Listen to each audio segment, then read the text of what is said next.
Bonjour et bienvenue dans ce numéro 243 daté avril-mai 2020. Je suis à bord du portfolio de ce numéro de printemps, à savoir le tout nouvel Audi RSQ8 qui n'est rien moins que le modèle RS le plus évolué, le plus puissant en ce moment, R8 mis à part bien sûr, de la gamme Audi Sport.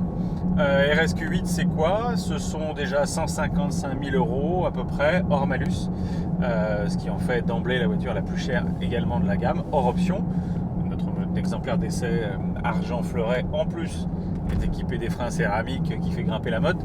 Et donc cette auto là, ce sont 600 chevaux, 82 mètres kg, assez haut perché, entre 2002 et près de 4000, un V8 biturbo, repris, modifié certes, mais repris du reste de la gamme, un moteur dont vous pourrez à loisir profiter de la sonorité si vous utilisez le mode correspondant, d'autant qu'ici nous avons, via les canules noires, l'échappement sport dynamique optionnel.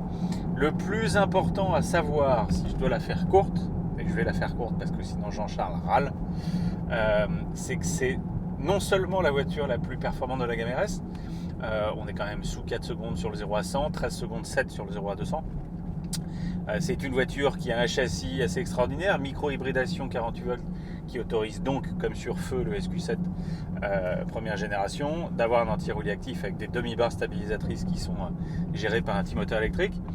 C'est une voiture qui a 4 roues motrices, qui a 4 roues directrices, mais c'est aussi et surtout, ne me demandez pas pourquoi, la voiture la plus confortable de la gamme Q8, j'allais dire, mais peut-être aussi de la gamme ou carrément de la marque en ce moment.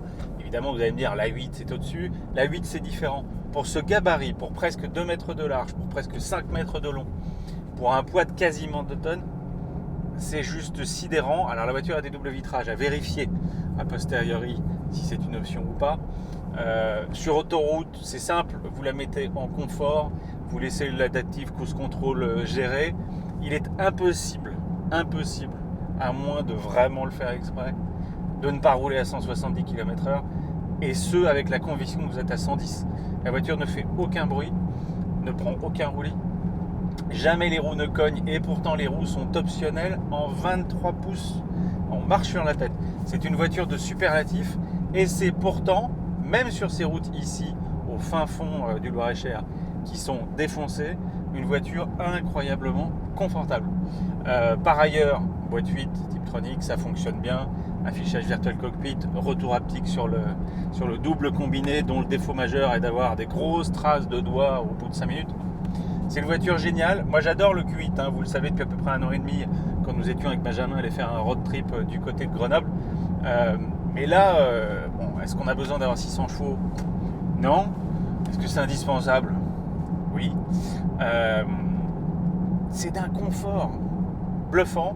Micro défaut, un manque relatif de consistance, ou en tout cas pas de retour parce qu'il est parfait, mais de consistance dans cette direction, qui est pourtant bien aidée en plus par ce volant port tourné, là, Alcantara, qui du coup vous autorise à avoir un très très bon feeling. Et puis cette absence de roulis, vous pouvez tirer dessus mais comme un sagouin, et pourtant je suis en mode confort.